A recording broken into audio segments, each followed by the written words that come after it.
minutes ago, on the way to Parliament, kicking off what would be the national days of mourning, the final days of the state funeral of former President Mwai Kibaki. Those are live pictures coming to you live here on NTV, the body of the late President Emilio Stanley Mwai Kibaki, whose the body is leaving the Lee Funeral Home right now on its way to Parliament, where we expect, starting from 9:30 this morning, President Uhuru Kenyatta will lead the nation into the state funeral of the late president. We do expect two things to happen this morning from Parliament.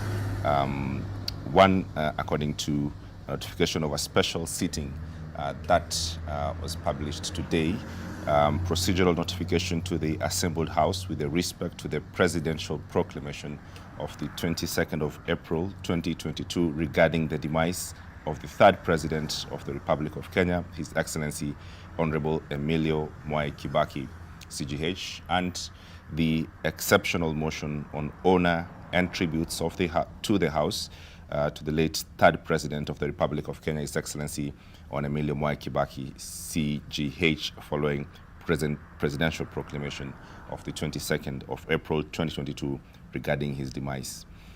Those is what we expect, but as you can see, those are pictures. Full military honors there, led by colonels and the brigadier who would make sure that the body of the former head of state starts lying in state starting this morning. We will having this coverage for you in studio with me. I do have two veteran journalists joined by the third. I do have Caleb Atemi, who's a veteran journalist. I do also have Josephine Karani, a veteran journalist. Lady Gent, karibu sana to this broadcast. Talk to me a little on what's happening. What do you expect? Of course, today we do expect, the full military honors. We would see the state, as it were, making sure that the former head of state, in his final journey, if you like, is given proper and due process. Caleb. This is the third time it's happened in Kenya, after 78 of Mzee Kenyatta, 2020 of Daniel Moi. It's the third time we are going to lay to rest head of state.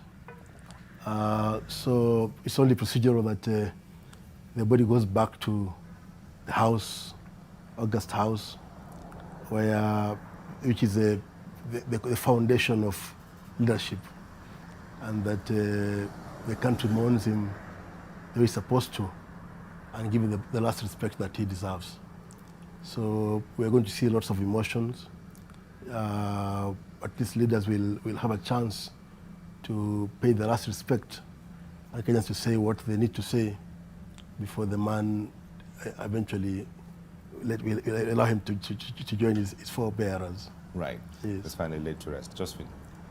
Thank you so much. Yes, we've just come out of COVID, and I just thought about it when I heard that the third president had passed on, and I said, wow, what was going to happen if we still had COVID?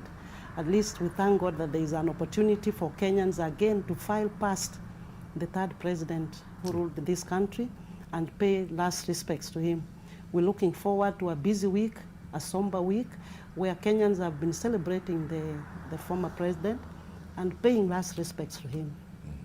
Right, so the pictures you're watching live on your screens right now is the procession from the Lee Funeral Home, the pallbearers, military colonels, they're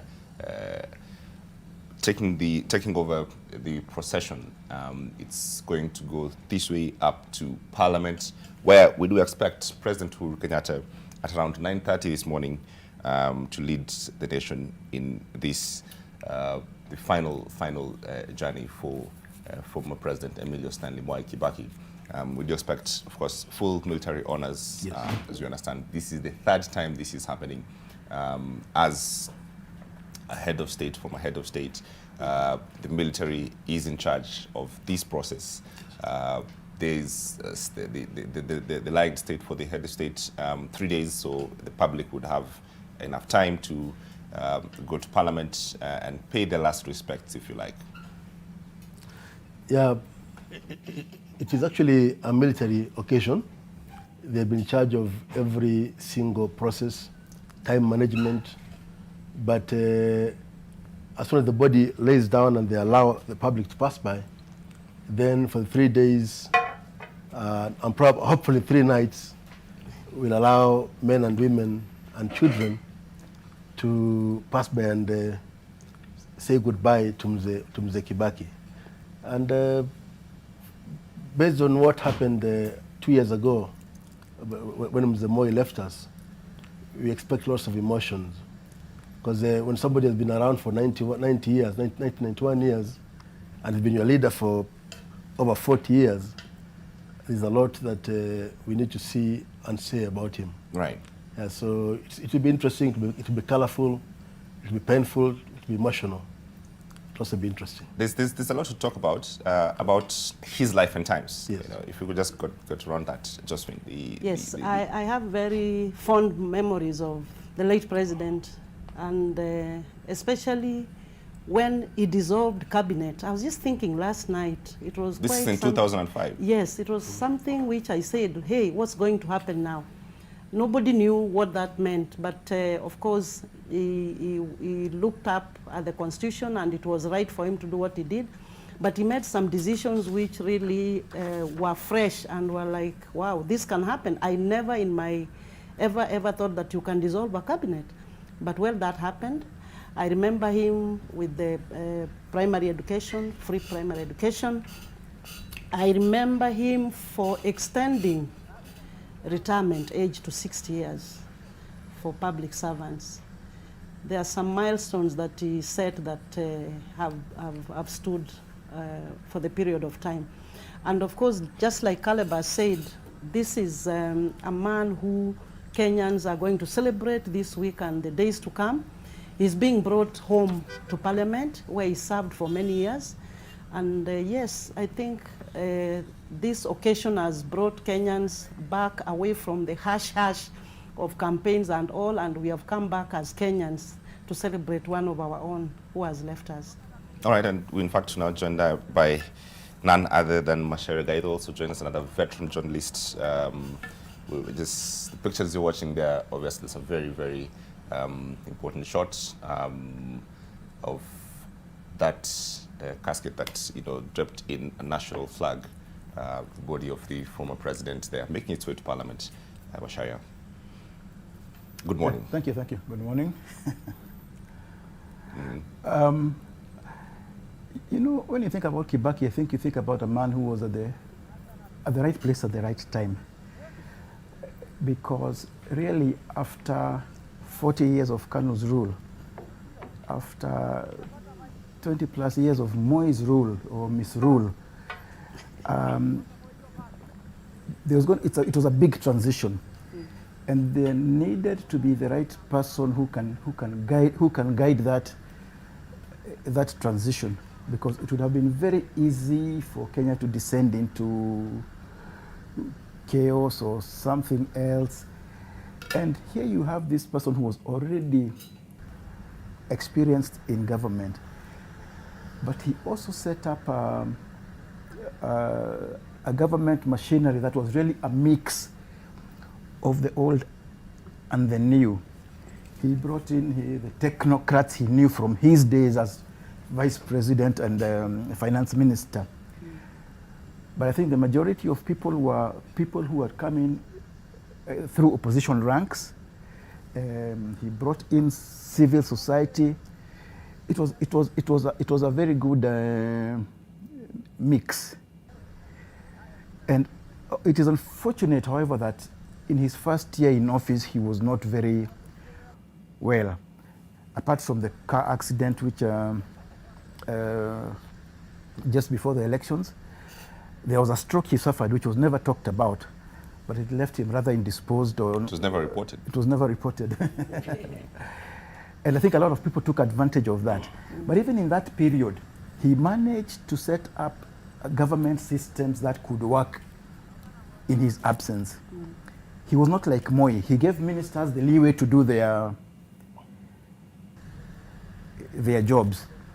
And a lot of what he set out to accomplish, he did. particularly in terms of the economy and even re-establishing systems, getting things working again, and of course the infrastructure investment. But of course, he was a human being. He had his failings. We can't gloss over that. And it is unfortunate, but sometimes one failing can mask 100 good things.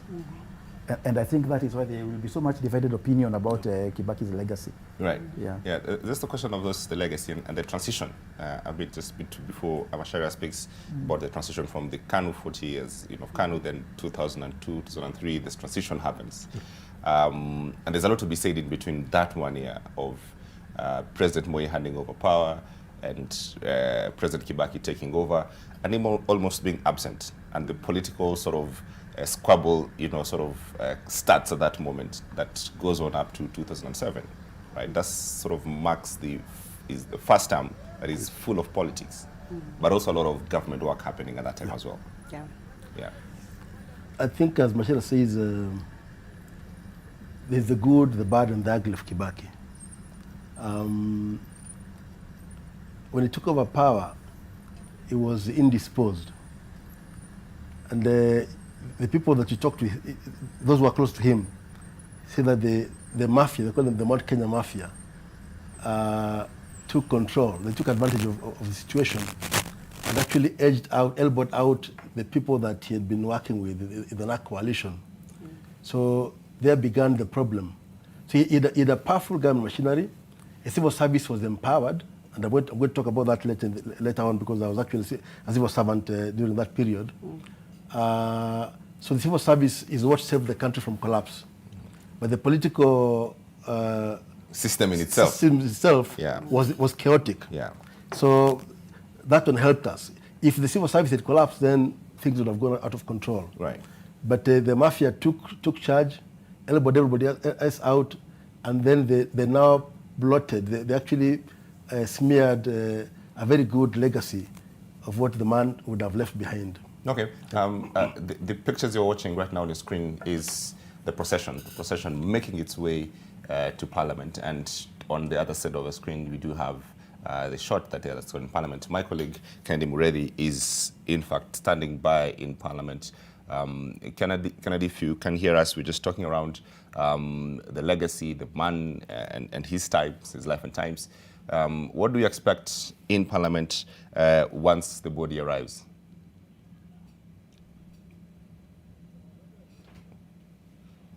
Well, a very good morning to you there in studio, James Martin. Quite an interesting conversation you're having. And this road, this is Parliament Road, as it can be shown right now, and it has been cleared for the purposes of what will be coming to happen. And the body will be coming from this side where it used to be the Intercontinental Hotel, and it will come and go in through the Senate gate, where we do know, or we do expect that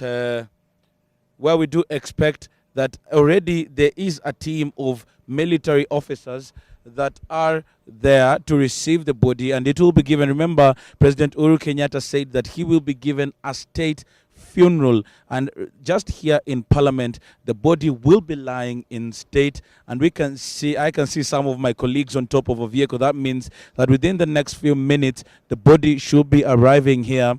And remember, it will not be official, or it will not be open for viewing until that time when President Uhuru Kenyatta will come and receive the body officially. But what we can see is that there is a lot and heavy police presence that has been here from about 5 o'clock in the morning, when some of the military officers were able to go to the Lee Funeral Home, and they were able to receive that and my colleague Leila Mohammed was there with them at that particular time.